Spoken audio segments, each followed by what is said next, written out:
Imagina o exato milissegundo em que alguém clica, sabe, naquele botão de comprar, de um smartphone de R$ 5.000.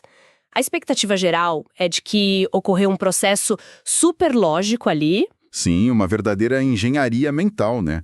A pessoa precisava do aparelho, aí analisou o saldo bancário e tomou aquela decisão puramente racional. Mas é uma ilusão bem confortável, na verdade. É, exatamente. Só que aí a neurociência entra na sala, acende as luzes e a gente percebe que esse motor de precisão está rodando num piloto automático quase assustador. Ah, com certeza. A ciência mostra que a mente consciente estava tipo no modo silencioso e um gatilho totalmente invisível tomou a decisão muito antes da lógica tentar justificar o gasto. Pois é. E é com essa provocação que damos as boas-vindas a quem nos ouve para mais uma imersão profunda.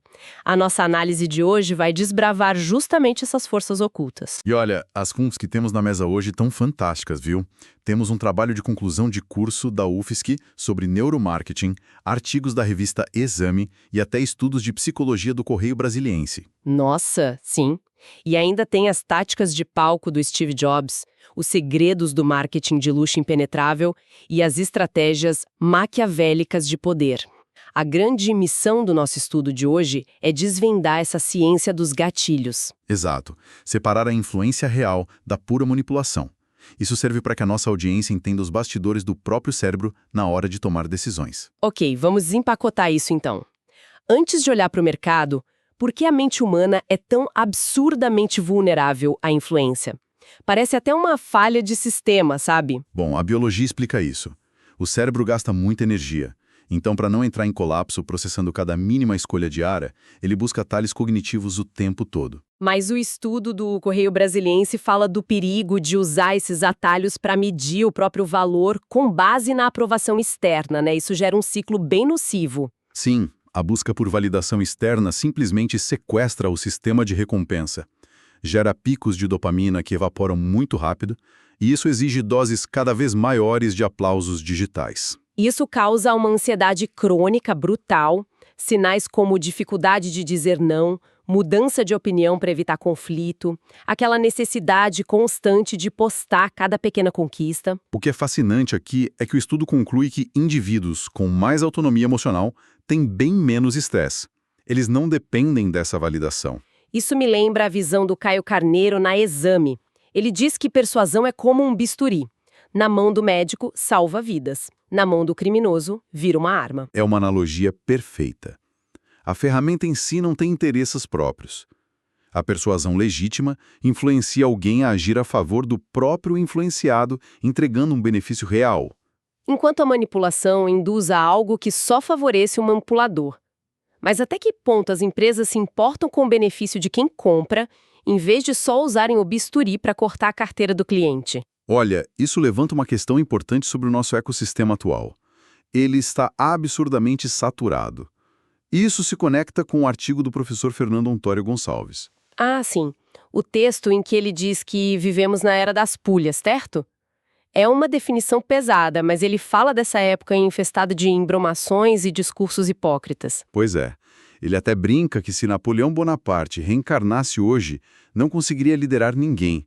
Tanta encenação ia impedir que ele diferenciasse os próprios comandados no meio de tantas futurologias desvairadas. O cérebro moderno está exausto de separar o sinal do ruído.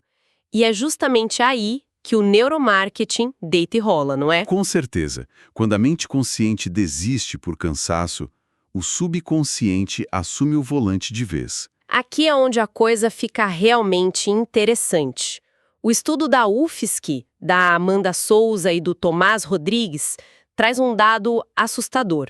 95% das decisões humanas são inconscientes. É muita coisa. E considerando que o e-commerce brasileiro movimentou 185 bilhões em 2023, o mercado simplesmente não pode operar na base do achismo. Claro que não. Eles testaram os 6 gatilhos do Cialdini na prática. Escassez, autoridade, reciprocidade, afeição, aprovação social e compromisso. E os resultados foram surpreendentes. Testaram com produtos baratos, tipo camisetas, E produtos caros, como smartphones, focando num público com ensino médio e superior. Se alguém me perguntasse antes, eu apostaria tudo na escassez. Aquele negócio de últimas peças ou cronômetro piscando. Mas a pesquisa estilhaçou essa crença, não foi? Sim, estilhaçou. A influência da escassez foi muito baixa ou moderada. E se conectarmos isso ao cenário maior, a biologia explica. O cérebro desenvolveu uma verdadeira cegueira de banner. Tipo, de tanto ver urgência falsa na internet, a gente anestesiou. O alarme quebrou.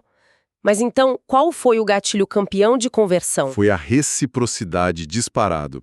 Oferecer frete grátis para a camiseta ou um fone de ouvido de brinde para o celular dominou a vontade de compra daquele grupo. Nossa, isso é muito a ideia do sumimasen da cultura japonesa.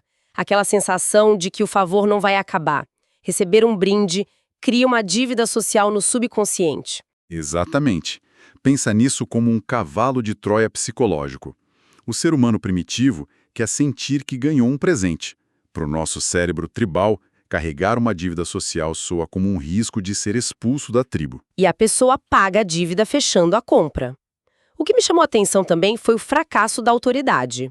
Colocaram a Gisele Bündchen e o Lewis Hamilton para moda e o Marques Brownlee para tecnologia. E o resultado foi apenas morno, né? Dinheiro jogado fora com cachês gigantes. Em contrapartida, o gatilho da afeição funcionou de forma incrível para os produtos caros. Sim, mensagens simples de garantia e assistência local fizeram as conversões explodirem para os smartphones. É o medo de perder dinheiro sendo neutralizado. Perfeito. Desembolsar R$ 5.000 gera estresse. A figura da celebridade não acalma a amígdala cerebral, que é o nosso centro do medo. Mas a promessa de suporte local atua como um sedativo biológico ali. Então, no fim do dia, quem consome só quer um agrado inesperado e sentir segurança.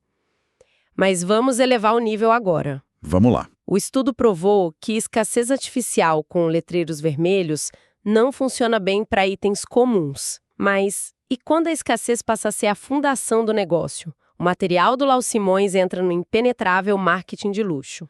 É uma realidade paralela. O marketing tradicional implora por volume e produtos acessíveis. Já o luxo tem aversão profunda a isso. Marcas centenárias operam baseadas em 3 pilares. Uma história grandiosa, qualidade excepcional e o mais crucial, a escassez real. Marcas como Ferrari, Hermès e Louis Vuitton simplesmente não dão desconto. Nunca. Nunca. E ele chegou ao ponto de destruir produtos perfeitamente bons que não foram vendidos. Queimam bolsas e roupas para não irem parar em lojas de outlet. Espera aí, eu preciso trazer um questionamento crítico aqui. Num mundo que prega a sustentabilidade, queimar estoque bom não é um tiro no pé ético e também financeiro? Sobre a ótica tradicional parece loucura. Mas no xadrez do luxo supremo, a racionalidade é outra. O que essas marcas vendem não é um pedaço de couro. Elas vendem a barreira de entrada. Entendi. O produto físico é quase um recibo de que o indivíduo cruzou aquela barreira invisível. Se o preço baixar, a marca se populariza. E aí o cliente milionário que pagou o preço cheio se sente traído. A marca perde o encanto. O luxo é uma realização simbólica, muitas vezes exigindo participação em clubes seletos só para ter o direito de comprar. É a criação de um desejo avassalador pela negação. E criar desejo pela negação é, no fundo, controlar perfeitamente o tempo da informação. O que nos leva diretamente aos mestres da comunicação e do suspense. Sim, como a tática que o Leandro Branquinho dissecou das apresentações do Steve Jobs. O clássico One More Thing, o famoso tem mais uma coisa. Essa tática dominava o ciclo de dopamina da plateia. Ele passava a apresentação inteira mostrando benefícios lógicos e quando todos achavam que o evento tinha acabado, a tensão caía. A guarda baixava. E é nesse milissegundo de vulnerabilidade que ele jogava a inovação inesperada no palco. O impacto emocional ia nas alturas. Aconteceu em 2010 com o FaceTime e o exemplo mais glorioso foi em 2007. Quando ele anunciou um iPod, um telefone e um comunicador de internet. E a plateia aplaudindo, achando que eram 3 aparelhos. Aí ele revelou que era um único dispositivo, o iPhone, e o interessante é que as fontes indicam que dá para usar esse domínio de timing no dia a dia. Com certeza. Segurando o anúncio de uma promoção surpresa no RH, numa reunião, ou até na linha final de um e-mail estratégico.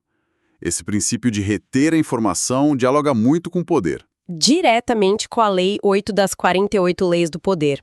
O vídeo do Tiago Kraszewski resume bem essa lei com a frase "faça os outros virem até você e use uma isca se necessário". É o controle do timing no campo de batalha psicológico. Reter emoções para controlar o território. Antes de dar os exemplos da fonte sobre essa Lei 8, eu preciso fazer um aviso de neutralidade bem claro e explícito para o nosso público. Por favor, é fundamental. As figuras que o autor do vídeo cita envolvem política nacional e cancelamentos da internet.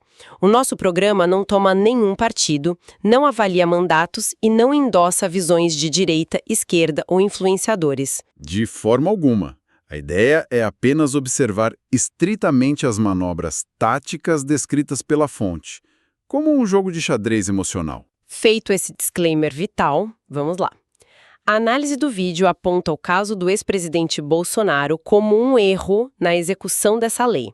A fonte diz que ele errava ao sair atacando e reagindo aos críticos em debates com raiva imediata. Sim, o autor defende que, ao se deixar levar pela emoção, ele abandonava a vantagem de quem tem a caneta presidencial, descendo para jogar no território imposto pelos adversários. Em contrapartida absoluta, a fonte examina uma manobra do influenciador Felipe Neto.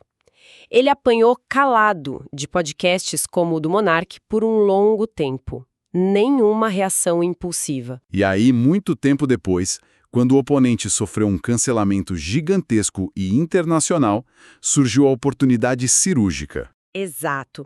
Em vez de atacar, ele surpreendeu a todos defendendo o ex-adversário das acusações mais graves, transformando uma inimizade numa trégua estratégica brilhante. Então, o que tudo isso significa? O que é fascinante aqui é que a tática do Jobs e a Lei 8 se baseiam exatamente na mesma coisa: reter a emoção. Jobs retinha a inovação e a Lei 8 manda reter a raiva até o momento certo. Quem controla a emoção primária acaba condicionando o ambiente a dançar no próprio ritmo. Mas, como um indivíduo comum aplica essa influência estratégica no caos das redes sociais? É aí que entram as 5 táticas da Zimmermann Pro para engajamento digital prático. O objetivo é parar de falar no vazio e gerar impacto real. A primeira tática é o efeito curador. Não apenas compartilhar notícias, mas fazer uma análise profunda e virar um filtro de valor. A segunda é o método pergunta-chave, Que é incentivar o debate usando perguntas abertas que tocam direto nas dores da audiência, fugindo de respostas binárias de sim ou não. A terceira é a tática do call-out.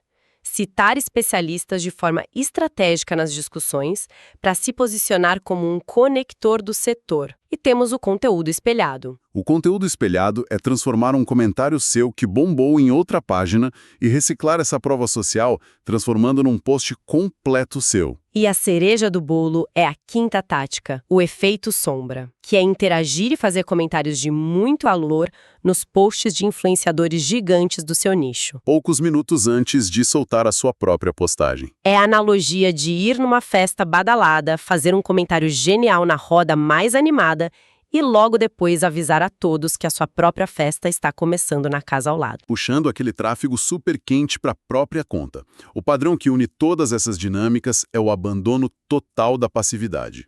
Exigem intencionalidade. Transforma a pessoa de apenas uma consumidora angustiada por validação em uma produtora intencional de autoridade. Chegou a hora de recapitular as descobertas da nossa imersão de hoje. Um balanço bem necessário. Vimos que a mente humana é vulnerável à aprovação. O cérebro adora o atalho da reciprocidade e da afeição. O marketing de luxo cria mitos e exclusividade controlando a escassez implacavelmente. E os grandes estrategistas constroem autoridade retendo informações, segurando as emoções e dominando o timing exato das ações. Conhecer tudo isso serve tanto para aplicar nas vendas de forma ética quanto para se proteger contra essas armadilhas modernas. E para fechar com chave de ouro, trago um último insight provocativo da matéria do G1. Qual seria? A figura histórica de Charles Maurice de Talleyrand, um homem que comandou 2 revoluções, enganou 20 reis e praticamente fundou a diplomacia da Europa. Foi chamado de o maior traidor da história. Mas o biógrafo dele apresenta uma tese diferente, não é? Diz que ele era um pragmático puro. Ele adaptava constantemente as próprias ideias às circunstâncias para sobreviver e prosperar. Exatamente. Fica a provocação para o nosso público refletir.